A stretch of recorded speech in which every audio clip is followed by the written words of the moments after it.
اس دنیا فانی میں جب جب اللہ تعالیٰ کی نافرمانی بڑھی اور شرک و بدعت عام ہوئی تو اللہ تعالیٰ نے اپنے بہت سے نیک بندوں کو نبی بنا کر بھیجا۔ یہ انبیاء اکرام نہ صرف اللہ کا فرمان بندوں تک پہنچانے والے تھے بلکہ اس زمانے اور آنے والے ادوار کے لیے ڈر سنانے والے اور نشان عبرت تھے۔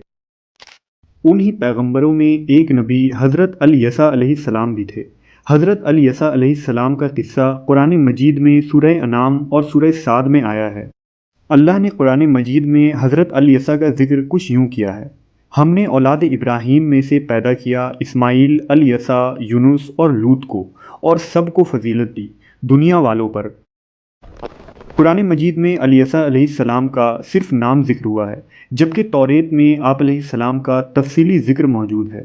توریت کے باب سلاطین میں حضرت الیسیٰ کا ذکر کچھ یوں ہے: خداوند نے اس سے فرمایا، نکل اور بیابان کی راہ لے اور ابیل مہولہ کے الیسیٰ بن صفت کو ممسوح کر۔ چنانچہ اس نے وہاں سے روانہ ہو کے صفت کے بیٹے الیشع کو پایا جو ہل جوتتا تھا۔ وہ ایلیا سے گزرا اور اپنی چادر اس پر ڈال دی۔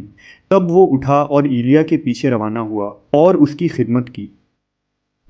توریت کے اس واقعہ کے مطابق ایک مرتبہ حضرت الیاس علیہ السلام جبل حراپ کے ایک غار میں عبادت کرنے کے بعد دمشق واپس جا رہے تھے کہ ابیل مہولہ کے ایک کھیت میں حضرت الیسیٰ کو ہل چلاتے دیکھا۔ آپ علیہ السلام حضرت الیسیٰ کے پاس تشریف لے گئے اور اپنی چادر الیسیٰ کے کندھوں پر ڈال دی۔ اس واقعے کے بعد الیسیٰ گھر بار، کھیتی باڑی اور بستی چھوڑ کر الیاس علیہ السلام کے پاس رہنے لگے۔ الیسیٰ علیہ السلام حضرت الیاس کی تربیت میں 7 سال رہے۔ 7 سالوں بعد واپس اپنے گاؤں تشریف لائے اور خدمت خلق اور تبلیغ دین میں مصروف ہو گئے۔ دراصل الیسیٰ علیہ السلام حضرت الیاس کے چچا زاد بھائی تھے۔ الیاس علیہ السلام وہی برگزیدہ پیغمبر ہیں جنہوں نے کنانیوں کے مشہور دیوتا بال سے جنگ کی تھی۔ الیاس علیہ السلام کی وفات کے بعد اللہ نے آپ کو بنی اسرائیل کے لیے نبوت عطا کی۔ روایتوں کے مطابق حضرت الیسیٰ کے والد کا نام اختوب تھا، جبکہ توریت میں انہیں آموس کا بیٹا بتایا گیا ہے، جو حضرت یوسف علیہ السلام کے بیٹے افرایم کی اولاد میں سے تھے۔ حضرت الیسیٰ علیہ السلام کی شخصیت انتہائی پرکشش، پروقار اور باروب تھی۔ آپ اعلیٰ اور نفیس کپڑے پہنتے تھے، بال کٹے ہوئے اور سنورے ہوا کرتے تھے، ہاتھ میں عموماً عصا ہوتا تھا۔ طبیعت میں سادگی اور بے نیازی تھی۔ دن بھر کھیتوں میں ہل چلاتے اور راتوں میں عبادت الہی میں مصروف رہا کرتے۔ الیسیٰ علیہ السلام ایک سیاسی سوجھ بوجھ اور معاملات میں بہت سمجھداری رکھنے والے انسان تھے۔ آپ کے متعلق بہت سارے معجزات اسلامی اور اسرائیلی روایتوں میں بیان کیا گیا ہے۔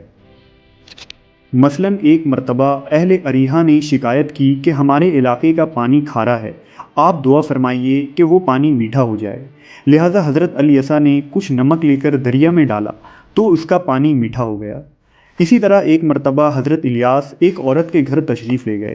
اس عورت کے ہاں اولاد نہیں تھی، لہٰذا آپ نے اس کے لیے دعا فرمائی تو اللہ نے اسے ایک بیٹا عطا کیا۔ لیکن کچھ ہی دنوں کے بعد وہ بچہ مر گیا۔ چنانچہ حضرت الیسیٰ علیہ السلام دوبارہ اس کے گھر تشریف لائے اور اس مردہ بچے کے لیے دعا کی تو وہ زندہ ہو گیا۔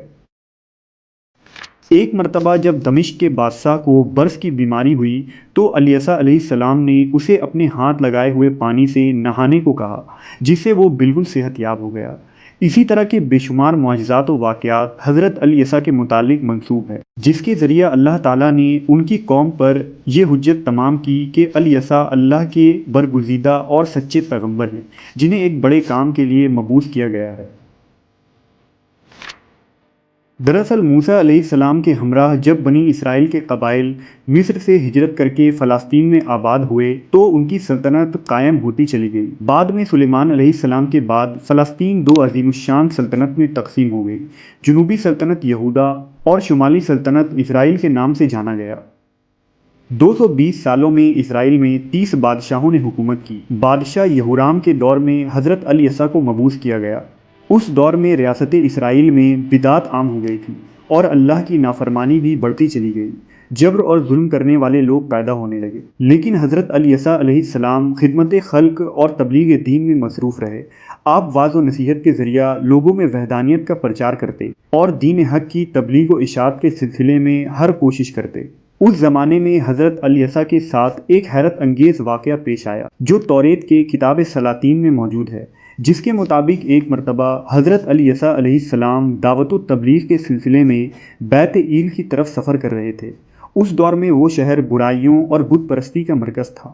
یہاں کے لوگ باطل دیوتاؤں کی پوجا کرتے اور جو ان کے معبودوں کے خلاف کہتا وہ انہیں قتل کر دیا کرتے تھے۔ لہٰذا جب بیت ایل کے لوگوں کو خبر ہوئی کہ الیسا ان کی طرف آ رہے ہیں جنہوں نے دیوتاؤں کے خلاف بغاوت کی ہے، تو انہوں نے کچھ نوجوانوں کو یہ ذمہ دیا کہ وہ حضرت الیسا کو راستے میں ہی روک دیں اور انہیں تکلیف پہنچائے، یہاں تک کہ وہ واپس لوٹ جائیں اور شہر میں داخل نہ ہو پائیں۔ تقریباً 40 جوانوں کی ایک جماعت شہر بیت ایل کے سرحد پر کھڑے ہو گئے اور انہوں نے الیسا علیہ السلام کا راستہ روک دیا۔ دراصل حضرت الیسا کے سر کے بال نہیں تھے اور عہد جوانی میں ہی آپ کے بال ختم ہو گئے تھے، جبکہ بنی اسرائیل میں اس شخص کو خدا کی رحمت سے محروم اور دھتکارا ہوا مانا جاتا تھا جس کے سر کے بال جوانی میں ہی جھڑ جائیں۔ لہٰذا اس بات کی آڑ میں بیت ایل کے لوگ الیسا علیہ السلام اور آپ کے نبوت کا مذاق بنانے لگے۔ یہ 40 جوان الیسا علیہ السلام پر طنز و طعنہ کسنے لگے اور انہیں مجبور کرنے لگے کہ وہ واپس چلے جائیں۔ چنانچہ حضرت الیسا نے ان آوارہ اور بدبخت لوگوں کے خلاف دعا کی اور بارگاہ رب العزت میں مدد طلب کی۔ لہٰذا خداوند خدا نے الیسا علیہ السلام کی پکار سن لی اور اچانک اس ویرانے میں کہیں سے 2 ریچھ نمودار ہوئے جو نہایت ہی خونخوار تھے اور غصے کی حالت میں دہاڑ رہے تھے۔ ان ریچھوں نے بنی اسرائیل کے ان جوانوں پر حملہ کر دیا جس سے وہ بری طرح زخمی ہو گئے۔ کچھ ہی دیر میں خون میں لت پت نوجوان زمین پر بکھرے ہوئے تھے اور اب وہ ریچھ وہاں سے بھاگ چکے تھے۔ یہ اللہ تعالیٰ کی طرف سے حضرت الیسا علیہ السلام کے لیے ایک غیبی مدد تھی، جس سے بنی اسرائیل پر یہ بات واضح ہو گئی کہ اللہ اپنے مقرب بندوں کو کبھی اکیلا نہیں چھوڑتا اور ان کے مقرب بندے کبھی راہ حق میں تنہا نہیں ہیں۔ روایتوں میں آتا ہے کہ بعد میں بنی اسرائیل کبھی الیسا علیہ السلام کی فرما برداری کرتے تو کبھی ان کی مخالفت کرتے، لہٰذا حضرت الیسا علیہ السلام ہمیشہ غمگین رہا کرتے تھے۔ آخر میں انہوں نے اللہ تعالیٰ کے دربار میں یہ دعا کی کہ انہیں آسمانی فرشتوں کا ساتھ ملے۔ جب ان کی دعا بارگاہ رب العزت میں قبول ہو گئی تو انہوں نے بنی اسرائیل کے ہی ایک نیک بندے جن کا نام ذوالکفل تھا انہیں اپنے پاس بلایا اور انہیں اپنا خلیفہ بنا لیا، اور اس کے بعد آپ کی روح قبض کر لی گئی۔